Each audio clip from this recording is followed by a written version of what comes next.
Hi, my name is Theodore Mercado, Ample ID 5432. It is May 23rd, 2022, and I am on part 1 of the physics exam. On my honor, I test the work you're about to see is my own, and I am following the letter and rules by which this exam project is being given.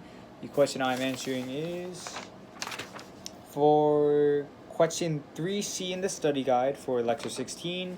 I will discuss chapter 16.9 on waves in the OpenStax textbook and explain one of these topics.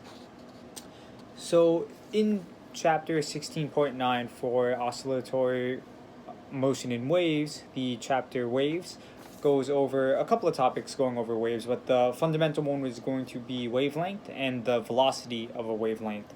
So again, what a wavelength is, it can be displayed as, I actually drew a diagram from the textbook, just the length it takes from one part of the wave to another part to essentially make one complete wave, if that makes sense. Basically the entire length of the object.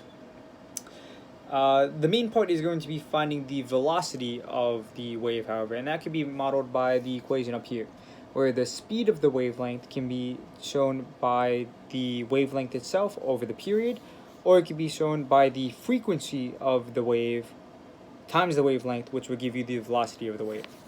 So again, if we swim with this diagram over here, so say if the wave is moving in almost like a horizontal motion, uh, less like the longitudinal wave, which is more just like horizontal. This one is going to be transverse almost, just for this example, where it's going to be moving up and down like that.